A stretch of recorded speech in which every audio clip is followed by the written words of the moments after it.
Man with multi talent या YouTube चॅनलमध्ये आपल्या सर्वांचं स्वागत आहे। आपण आपल्या चॅनलवरती यापूर्वी जर तहसीलदाराने एखादा बेकायदेशीर आदेश दिला तर आपण थेट तहसीलदारांवर केस करू शकतो का, याबाबतची माहिती आपण आपल्या चॅनलवरती अपलोड केलेली होती। तसंच काही लोकांचे असे प्रश्न असतात की जे सिव्हिल कोर्ट आहे, जिथे न्यायाधीश वगैरे बसलेले असतात, ते त्या सिव्हिल कोर्टावरती जर समजा त्यांनी एखादा चुकीचा निर्णय दिला किंवा एखादा भेदभावपणे वागणूक दिली तर आपण त्यांच्यावरती केस करू शकतो का, याबाबतची देखील काही लोक विचारणा करत असतील। तर याच बाबतची माहिती आज आपण या व्हिडिओमध्ये पाहणार आहोत।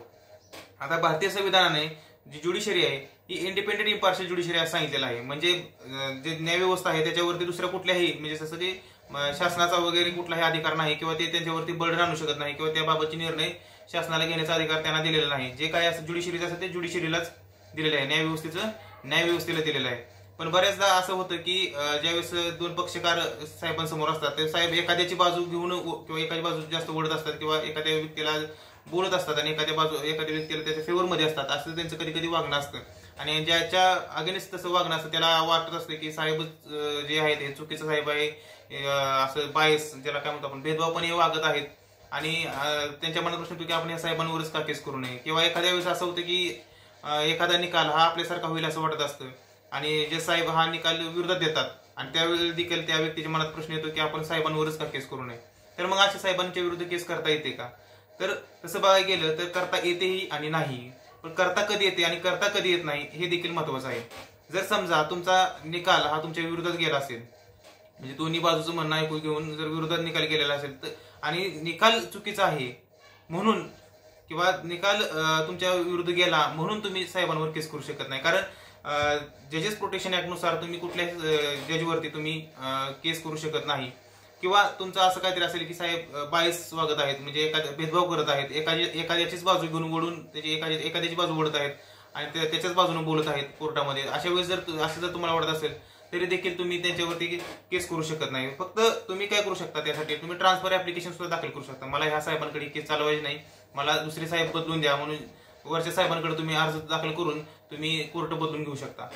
पण मग केस कधी करता येते, तर ज्यावेळेस एखाद्या साहेबांचं वर्तणूक ही चुकीची असते, जसे की समजा त्यांनी कोर्टामध्ये एखाद्या व्यक्तीला शिवीगाळ करणे किंवा एक चुकीचं गैरवर्तणूक जे आपल्या काय भारतीय कायद्यामध्ये गुन्हा असेल असं काहीतरी कृत्य करणं किंवा अशी काही गोष्टी जसं की बॅड और इरिस्पॉन्सिबल मॅनर मध्ये जर त्यांनी वागत असतील किंवा त्यांची जी बॉडी लँग्वेज आहे ही चुकीच्या पद्धतीची असेल, अशा वेळी आपण त्यांच्यावरती किंवा त्यांच्यावर कंप्लेंट दाखल करू शकतो आणि त्या कंप्लेंटवर त्यांची चौकशी होऊन त्याच्यावरती जी काही शिस्तभंगाची कारवाई असेल किंवा काय ते वरचे अधिकारी म्हणण्यापेक्षा जे साहेब जे आहेत, म्हणजे ते जर जे एमएफसी पीडीजे साहेब वगैरे असे त्यांच्यावरती ऍक्शन घेत असतात।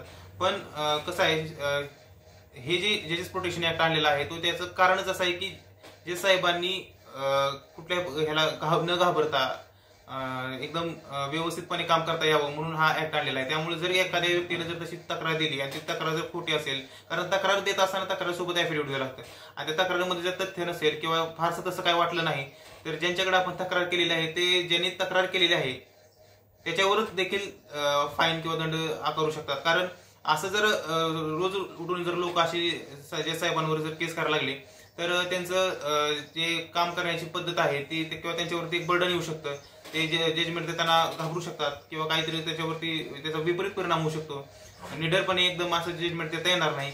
या कारणास्तव असे जे काही तक्रार येत असतील तर त्यांच्यावरती दंडात्मक कारवाई देखील होऊ शकते। तसंच जर तुम्हाला मनामध्ये प्रश्न असेल की आता बाबा आपण हे करावं का, की जे साहेबांचं वागणं जे आहे ते चुकीचं आहे आपण त्याच्यावर केस करावं, तर तुम्ही बेस्ट वे काम करू शकता की तुम्ही कोर्ट बदलून घेऊ शकता। साहेबांचं जर वागणं हे जर तुम्हाला चुकीचं वाटत असेल तर तुम्ही वरच्या साहेबांकडे अर्ज करून तुम्ही दुसऱ्या कोर्टामध्ये केस ट्रान्सफर करून घेऊ शकता आणि तुमची केस व्यवस्थितपणे तिथं चालवू शकता। तर अशाच कायदेशीर माहितीसाठी या चॅनलला सबस्क्राईब करा, या व्हिडिओला लाईक करा। धन्यवाद।